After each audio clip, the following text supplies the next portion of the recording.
On pense souvent que lorsqu'on veut perdre du poids, qu'il faut automatiquement augmenter sa dépense énergétique dans le tapis, aller au gym, faire de la musculation 5 à 7 fois par semaine et même ajouter du cardio à ça pour avoir du résultat. Wow, minute, je t'arrête tout de suite.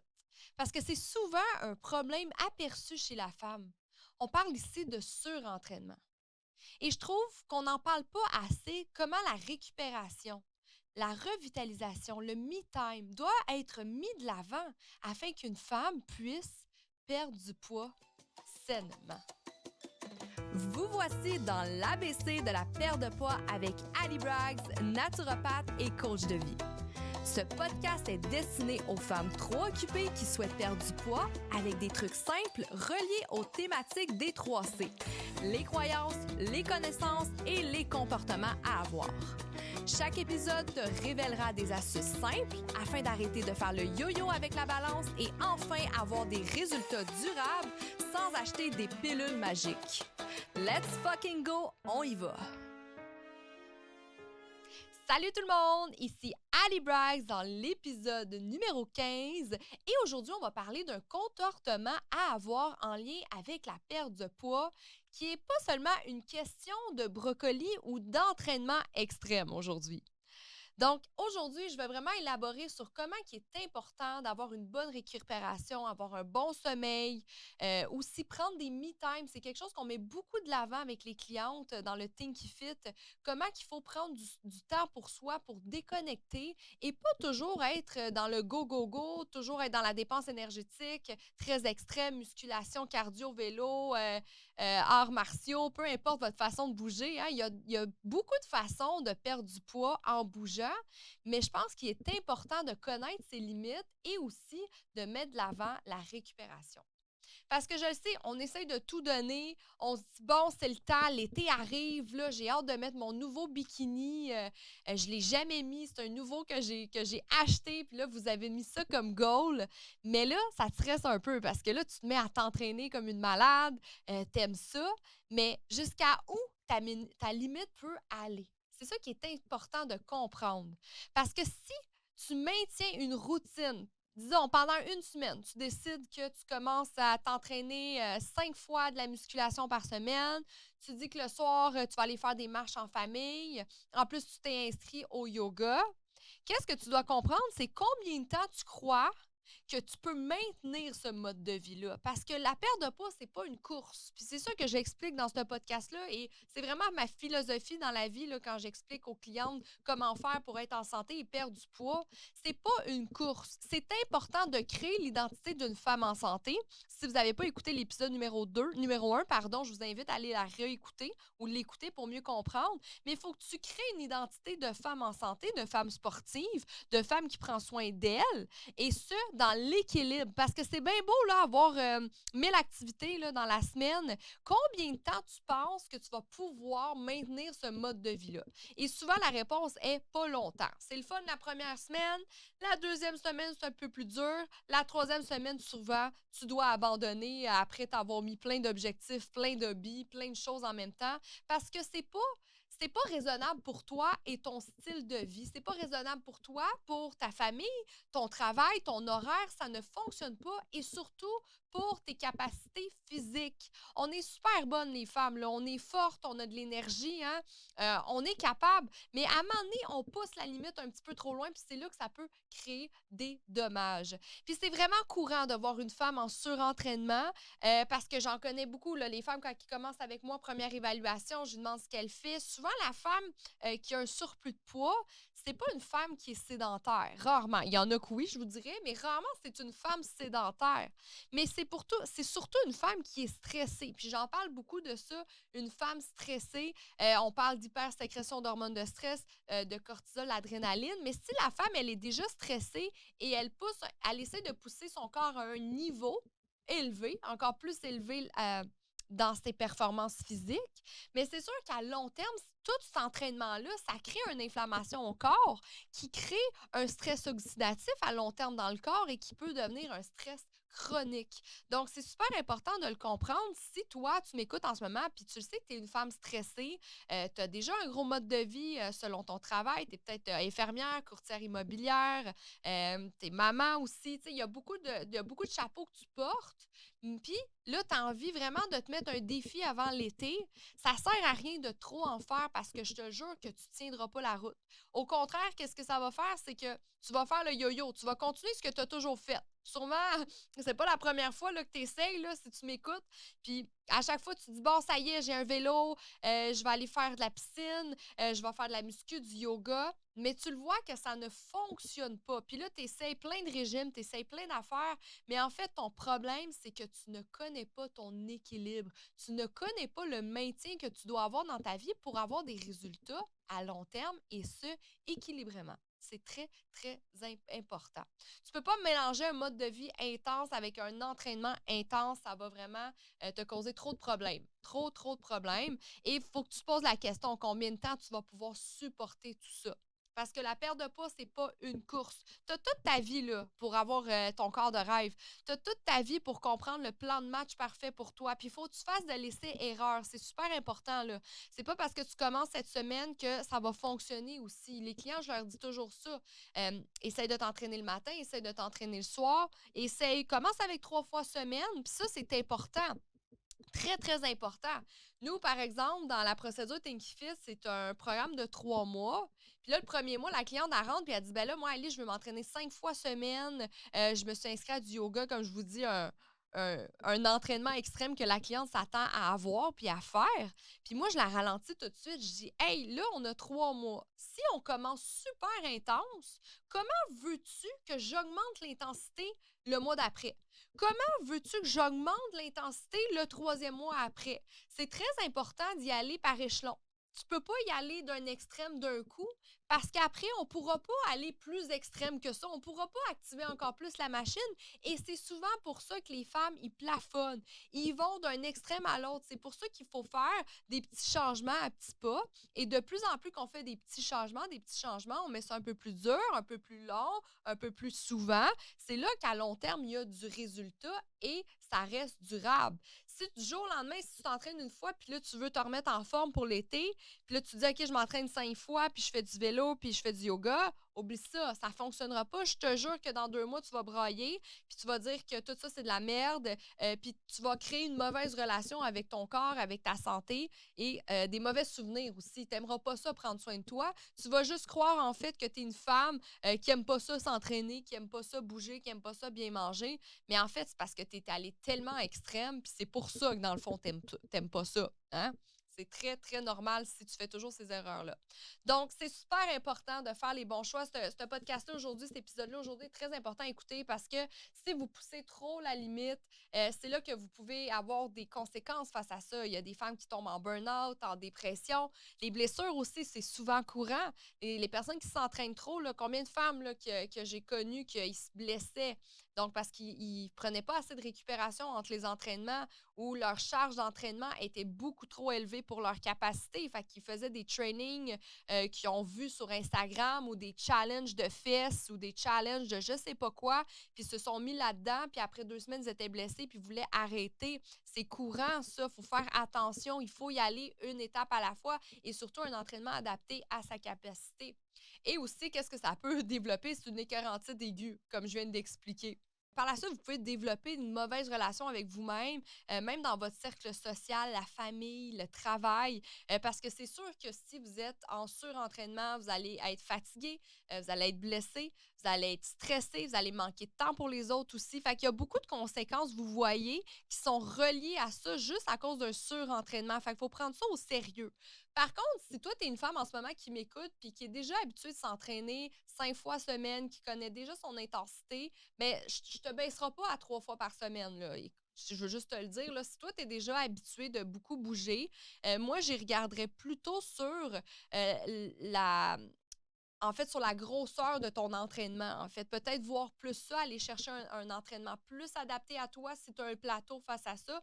Parce qu'il y a des femmes que effectivement ils sont capables de s'entraîner tous les jours sans problème, mais je pense qu'ils connaissent bien leurs limites. Ils vont pas faire des jambes et des gros entraînements tous les jours, là.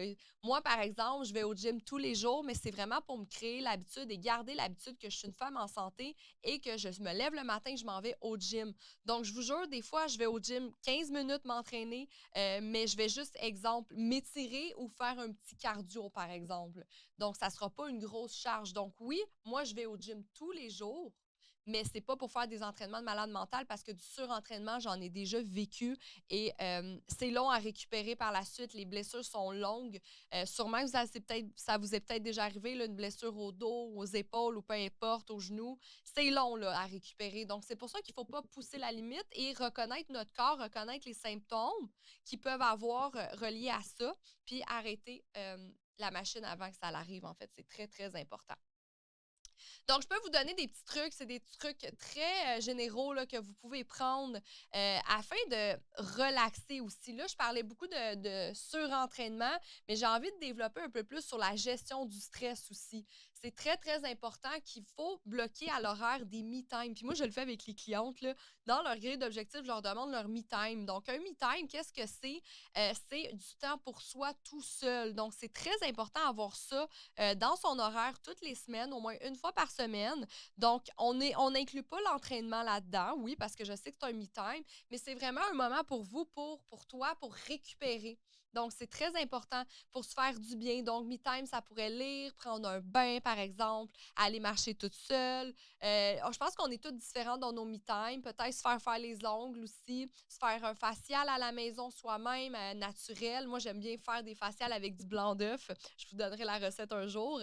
Donc, prendre des me-time pour soi, je pense que c'est une bonne chose pour surtout rabaisser les hormones de stress. Je parlais beaucoup de surentraînement, c'est un rapport avec un stress oxydatif, mais aussi cortisol, adrénaline qui pourrait être trop élevé à long terme chez une femme. Et on le sait, hein, si une femme est trop stressée, j'en ai déjà parlé dans un épisode, si une femme est trop stressée, bien souvent, elle va accumuler au niveau de l'abdomen, au niveau du ventre. Donc, c'est pour ça un petit peu aussi que c'est important de ne pas se surentraîner, de ne pas trop pousser la machine parce que peut-être que toi, en ce moment, tu te surentraînes, puis là, tu me dis, Ali, mon Dieu, je suis toujours en train de bouger, mais je prends du poids. Mais là, c'est peut-être des signaux pour dire que, hey, tu es peut-être en surentraînement, justement, puis ton corps, il ne veut plus éliminer. Il est en adrénaline tout le temps. Tout le temps, il se sent en danger, en fait. Donc, c'est pour ça qu'il y a le cortisol dans le tapis, puis il accumule au niveau du ventre, au cas où qu'il se fasse attaquer par un lion bientôt. La réalité, comme je vous dis, vous n'êtes pas attaqué par un lion. Donc, les me time, c'est vraiment une bonne chose à faire une fois par semaine. Je l'oblige presque à tout le monde, là, toutes les clientes qui passent par nous, de vraiment prendre des me time, de le mettre au rendez-vous. C'est très, très important. Une autre chose à faire pour récupérer, pour bien se reposer, ça serait d'activer le côté droit du cerveau. Hein, j'aime ça le dire, le vulgariser comme ça, le côté artistique. Parce que quand on parle du côté gauche du cerveau, on est beaucoup dans l'analytique, les mathématiques, solutions aux problèmes, résolution, performance. On est beaucoup dans ce côté-là, dans notre travail, par exemple, à la maison. Même avec nous-mêmes, on peut se sentir comme ça. Mais le côté droit, des fois, il est un petit peu moins développé chez certains. Donc, on va parler plus d'intuition, d'émotion, d'un côté artistique. Donc là, on va parler pour des choses pour se revitaliser. Donc, quand on parle de revitalisation, on va parler d'un côté artistique, de jouer, de rire, de danser, de chanter. C'est quand la dernière fois, toi, tu as joué, c'est quand la dernière fois que tu as ri.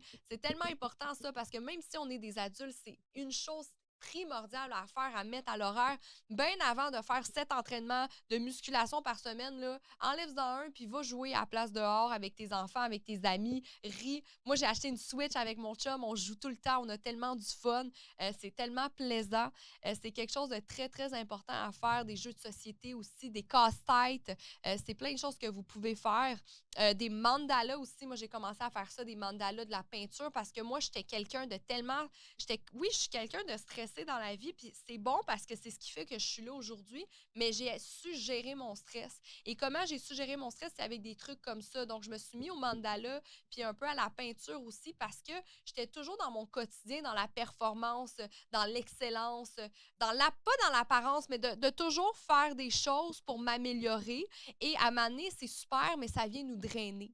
Donc, autant dans l'entraînement, autant dans notre travail, autant avec les autres, ça vient nous drainer, ça nous fatigue, ça nous stresse.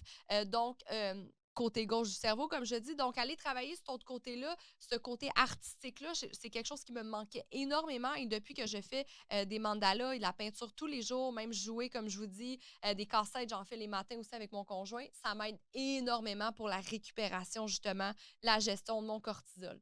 Donc, c'est quelque chose que je vous conseille fortement à faire si vous ne le faites pas déjà. Surtout si vous n'avez pas de hobby.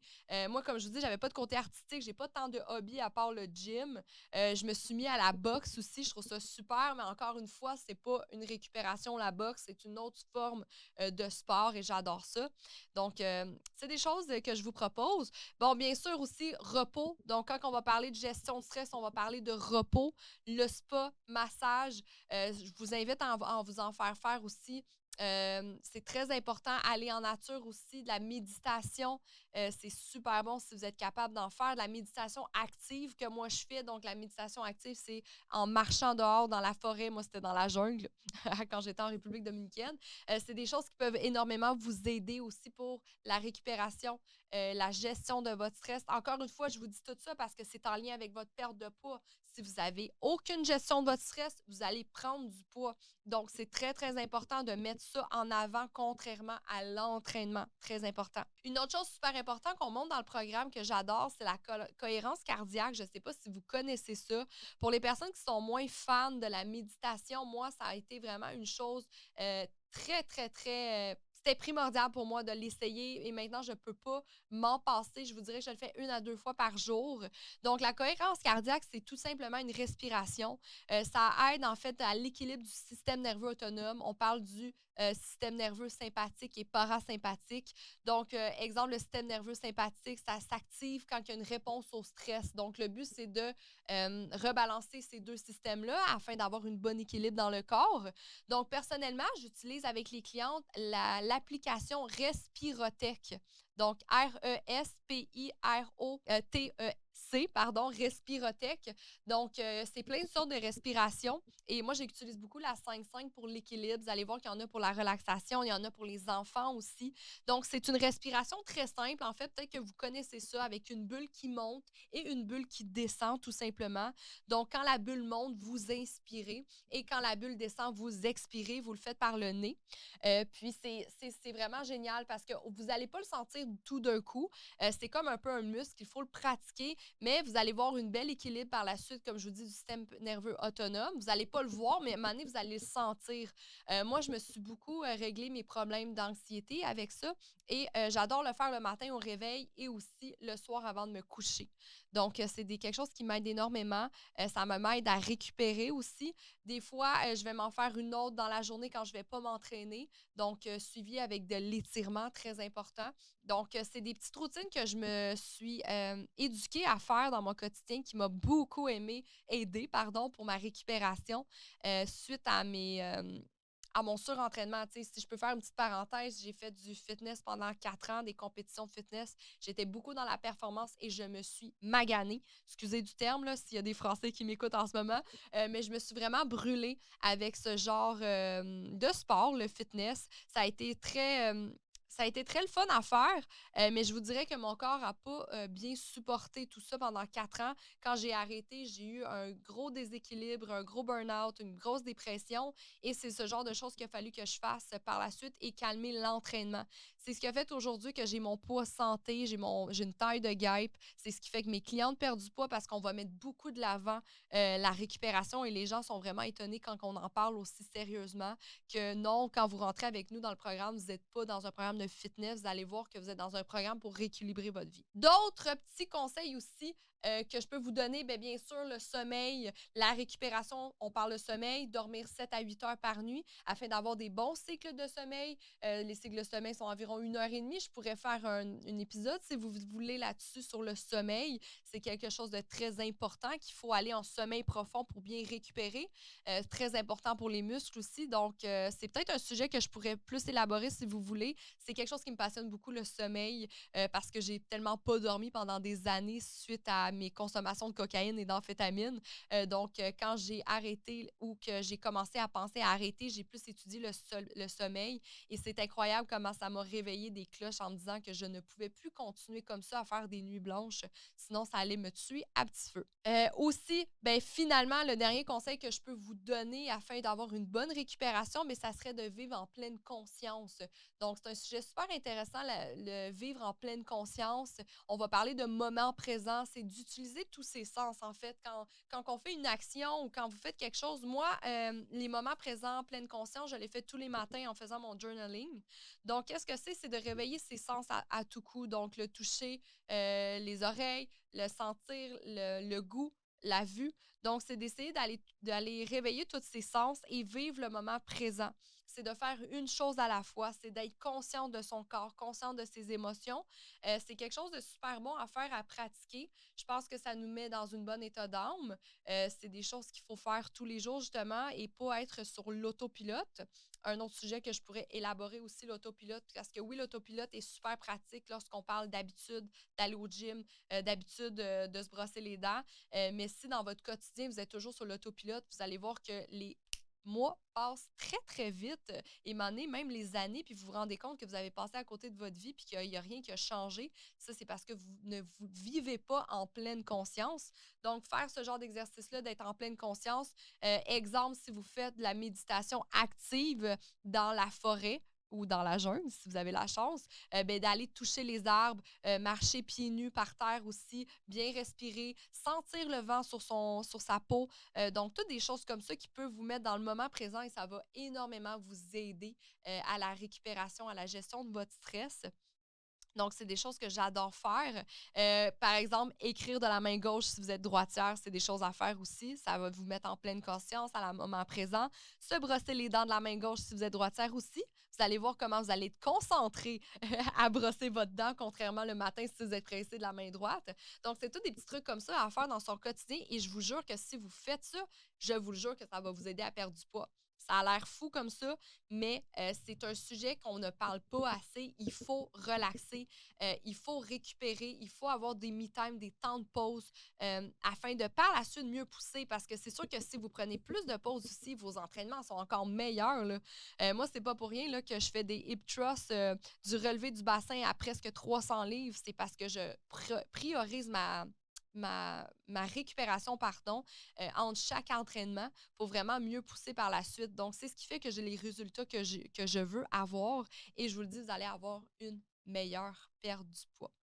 Donc, en résumé, vous avez vraiment compris dans cet épisode que oui, la dépense énergétique d'un entraînement est important, mais il est important aussi de savoir bien récupérer et connaître sa limite. Il existe plein de techniques simples afin de mieux pousser la machine, mais pas trop loin afin de ne pas finir épuisé. Donc, je vous invite vraiment à essayer tous les petits trucs que je vous ai dit. N'hésite pas à t'abonner à mon podcast et aussi de partager cet épisode. S'il y a une femme qui est sûrement trop en surentraînement dans son quotidien et c'est peut-être le pourquoi qu'elle n'arrive pas à perdre du poids, ben, tu pourrais y envoyer cet épisode-là ou tout simplement le partager sur tes réseaux parce qu'il y a tellement de femmes stressées et qui ne savent pas pourquoi ils perdent du poids et ça en est souvent une raison. Donc, merci encore, mes femmes en santé. La semaine prochaine, on va parler des meilleurs suppléments afin de perdre du poids. Et je vous promets que ça n'a aucun rapport avec des fat burners ou même des stimulants pré-workout. Fait qu'on se retrouve la semaine prochaine. Prenez soin de vous et à lundi!